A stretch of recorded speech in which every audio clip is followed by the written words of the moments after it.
sobre a participação das esquerdas durante o governo e no momento crucial do golpe, que na visão de alguns historiadores as esquerdas teriam condição de se unir para resistir.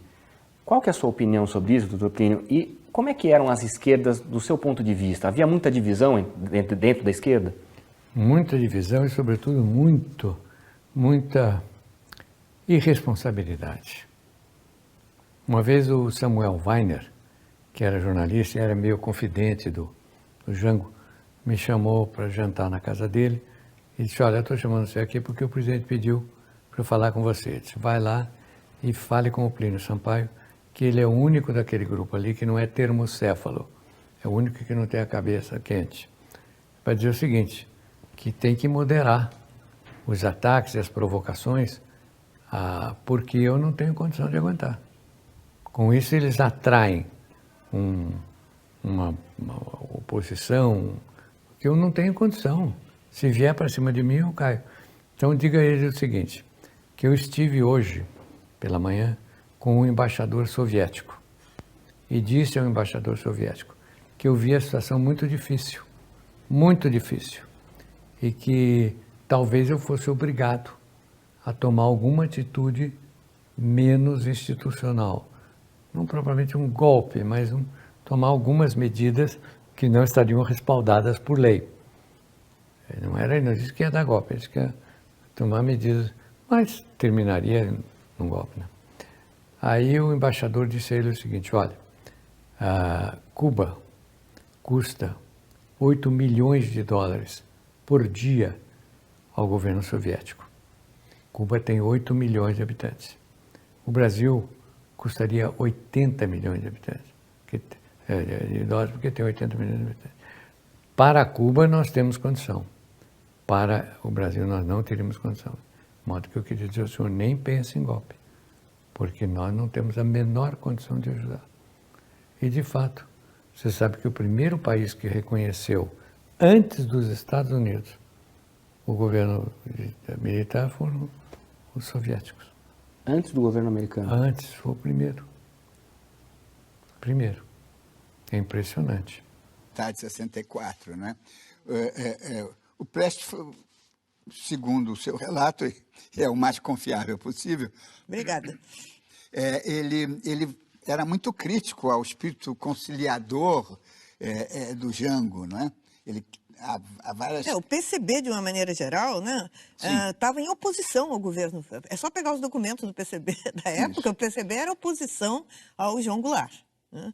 E a partir do final de 62, né, eu relato isso aí no livro também, quando se realiza uma conferência nacional do PCB, e a orientação principal aprovada nessa conferência é o combate à conciliação do Jango. Quer dizer, exigir do Jango que superasse a conciliação com setores mais à direita, né, estabelecesse um ministério, um governo, né, nacionalista e democrático para poder realizar as reformas, que aí entrava a reforma agrária, a reforma urbana, aquele conjunto de reformas. Ora, o Prestes, inclusive, vai ser contra isso, vai considerar errado, que era um desvio esquerdista do PCB, porque não havia condições para isso, não havia, eu procuro mostrar bastante isso no livro, né? Quer dizer, não havia uma organização popular capaz de dar respaldo a um avanço maior do Jango. Quer dizer, o Jango, na minha opinião, até que avançou bastante, já que levar em conta que o Jango não era nem revolucionário, nem comunista, era um representante da burguesia, de setores progressistas. E procurou realmente pôr em prática, né, as reformas, mas a resistência era muito grande. No Congresso Nacional, majoritariamente, era contra as reformas. E o Jango não tinha condições, pelo visto, de convocar, enfim, estabelecer um ministério mais avançado do que aquele. E nós, comunistas, eu já participava na época, era estudante, estava aí no movimento estudantil, né? Nós combatíamos o Jango pela, né, conciliação com aqueles elementos. Era o Falcão, o ministro da Justiça, e tinha, enfim, uns ministros muito reacionários. Todo o nosso objetivo era fazer que o Jango avançasse mais. Sem perceber, né, isso nós temos que fazer autocrítica, e o Prestes fazia autocrítica, nós não percebíamos que não havia organização popular para dar sustentação ao Jango para ele avançar. Resultado, o Jango foi combatido pela direita de forma violenta, porque ele estava tomando medidas, e uma das medidas importantes foi, em janeiro de 1964, ele assina a lei que limita a remessa de lucro das empresas multinacionais, enfim, do imperialismo. Isso foi um escândalo, né? O embaixador americano, aquele famoso Lincoln Gordon, né, ficou desesperado aqui. Hoje em dia existe já várias pesquisas, foram abertos, né, os arquivos lá dos Estados Unidos, do Departamento de Estado, mostram como os americanos ficaram irritados, né? Governo americano, e como aí se acelerou a preparação do golpe. Quer dizer, a direita preparou o golpe para derrubar o Jango. E a esquerda estava exigindo do Jango mais radicalização. Não havia condições para isso. Então, eu acho que o Jango realmente aí não teve tanta culpa assim. A legitimidade absoluta da vontade do povo em querer elegê-lo. João Goulart foi eleito vice-presidente ao lado de Juscelino Kubitschek. João Goulart teve 500 mil de votos mais do que Juscelino Kubitschek. Posteriormente, quando ele foi candidato a vice-presidente com o lote, ele teve muito mais do que 1 milhão de votos acima do candidato a vice-presidente do Jânio Quadros. Praticamente foi uma campanha educativa, quer dizer, a Constituição permite que eu vote num para presidente e no outro para vice-presidente. Uma jogada de marketing fantástica, o Jânio Quadros super popular, o Jango, quer dizer, pelo passado de apoio a sindicatos e a luta pelo trabalhador, como eles chamavam, se ajustou ali como uma luva e deu certo. Houve declaração dos ministros dizendo não se dá posse ao presidente da República, se ele vier será preso. O desrespeito à dignidade da nação brasileira. Uma declaração dessa natureza. O Brizola montou uma rádio nos porões do Palácio e através do rádio, que era o único veículo a que o povo tinha acesso, ele mobilizou a opinião do Rio Grande do Sul. Há uma tal expectativa de que dali pudesse surgir um movimento abrangente no país que alarmou, obviamente, os militares que tinham tido a audácia de vetar a posse de João Goulart, não é? E chegam ao extremo de determinar a base aérea de Canoas, no Rio Grande do Sul, para bombardear o Palácio Piratini. Teria sido uma tragédia única na nossa história. Quem impede isso? Os sargentos. Foram os sargentos da base de Canoas que furam os pneus dos aviões, que retiram as peças-chave que o avião necessitava para poder sobrevoar. E os aviões não puderam decolar. Pessoas que eram radicalmente contra o Jango, todo mundo se aliou e essa mobilização e a incorporação de todo o Rio Grande do Sul ao movimento fez com que os militares pensassem duas vezes, né?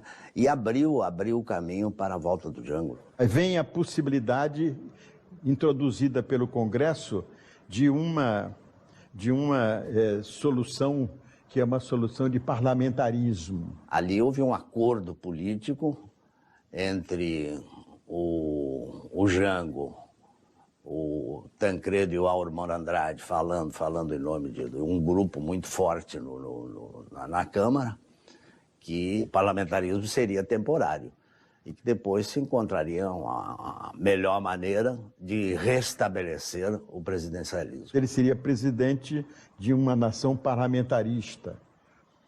O João Goulart tem a audácia de admitir isto. Através de uma complacência do presidente João Goulart, que eu hoje respeito, na época eu me opus, aceitando o parlamentarismo para evitar a guerra civil que era inevitável com o levante do Rio Grande do Sul, ele ao vir de Porto Alegre para tomar posse, os oficiais da aeronáutica em Brasília montam um esquema para derrubar o avião, para impedir que o presidente João Goulart, em pleno voo, chegasse a Brasília, porque eles bombardeariam o avião. Chamou-se Operação Mosquito. São duas versões que explicam por que a operação não se deu. Eu tenho uma que resulta do meu contato direto com os sargentos da época. Nós aprendemos a lição de Canoas, nós faremos o mesmo. Os aviões não vão sobrevoar. Bom, eu mandei comunicar ao presidente Basile, que era o presidente em exercício na época, o que eu tinha acabado de ouvir. E, para meu espanto, o presidente Mazzilli reconhece que, de fato, estava em marcha esta operação. O que eu quero dizer é que os sargentos, outra vez, já então em Brasília, assumem um papel que vai muito além da sua condição de sargento. É o cidadão defendendo a ordem democrática, é o cidadão defendendo a vida do presidente da República.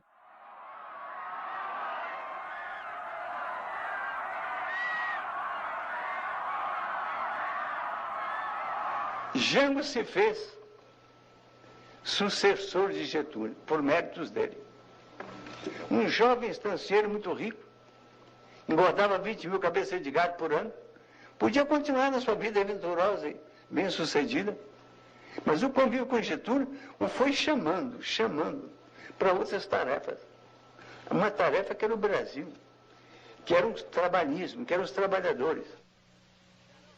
E é um homem que, como Getúlio, marca para sua carreira política marcado por essas duas dimensões, o amor do povo e o ódio das classes dirigentes.